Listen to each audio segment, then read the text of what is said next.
It's hot today. So I saw Ant-Man and the Wasp, and it was good.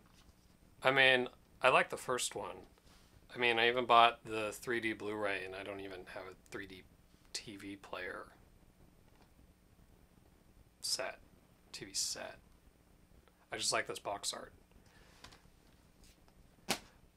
But this one was better, I believe. It was a better constructed film because the first one was very much superhero origin story movie. This one, there's more of a complex plot where we're searching for the original Wasp, Michelle Pfeiffer, who's barely in the movie because of this.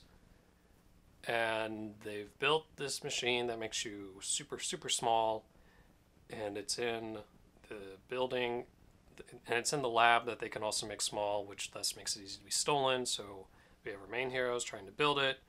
We have our villain Ghost, who's literally being torn apart and has a very interesting visual effect throughout the whole film because she's not exactly in one place ever.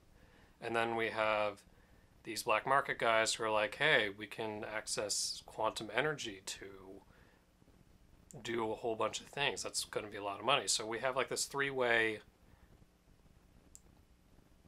conflict of interest, or no, that's not what it is. So we have this three-way conflict trying to get this one building, or this one MacGuffin. Let's be real. And it leads to a very fun chase scene that's in the trailers.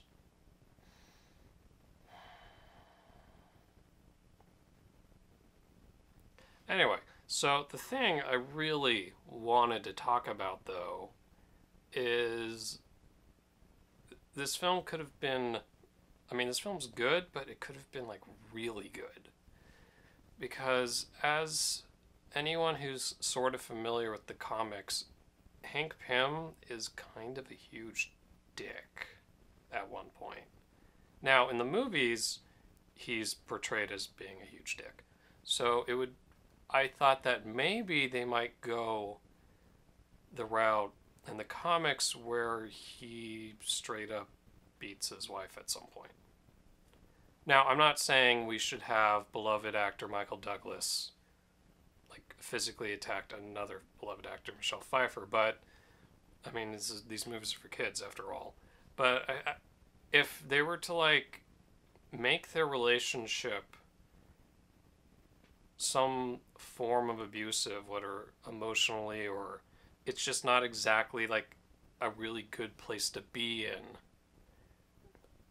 then that could have made the film a bit deeper, because then we would have the parallels of Scott wanting to be a good relationship person with Hope.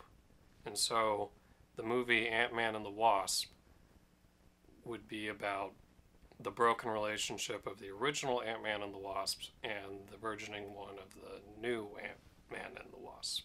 But it's fine that they did it this way, having her be the one person who wasn't turned off by Hank's personality kind of makes her seem nice and almost too perfect. Or definitely someone who's beloved and should be saved. And it really makes that moment where Hank going down to get her would have been really effective. I mean, if it was anyone else, it wouldn't have like worked as well. The fact it had to have been Hank, it had to have been the man who lost his wife. The one person that meant anything to him. The one person that stood by him. If it was Hope, then yeah, it was like, hey, I saw my mom, but Hope has other people. Hank doesn't really. He just has his daughter. And his aunts. I mean, Ghost was cool, but I felt like it would have just been easier to have her be Goliath's daughter. I mean, they had to have that extra layer, which I feel like kind of overcomplicates it. It would make Goliath wanting to be evil more believable. See, that's the thing. Even though there's like three parties, none of them are exactly evil or wrong in this situation. I mean, Ghost is probably the worst because she's doing it selfishly, but she's like in a lot of pain, so it could make a lot of sense that she would maybe go through extremes because again, her body is literally being forced apart by science. And then at the end, when she gets healed by the woman she was going to possibly kill, she just like breaks down, and it's great. And the black market guys, I mean, they're kind of like goofy. I mean, I liked how they're not just like those irritating, just basic villains that you could just have them play from any other movie. They're like, I mean, yeah, they're black market, but they just want to like, they're just trying to make money, and they don't.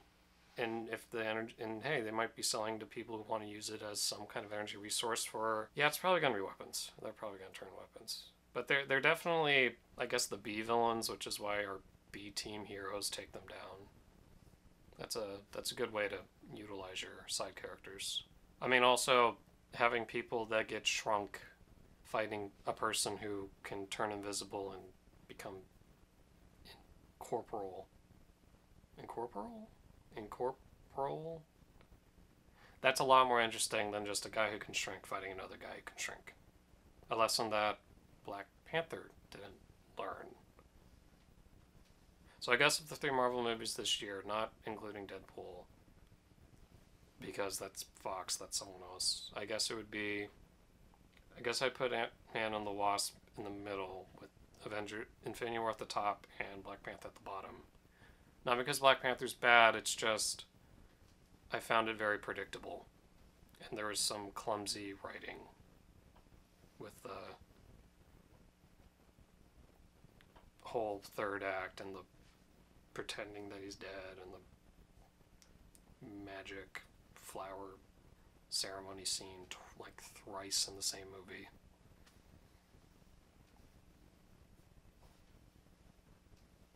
God, we really need better screenwriters.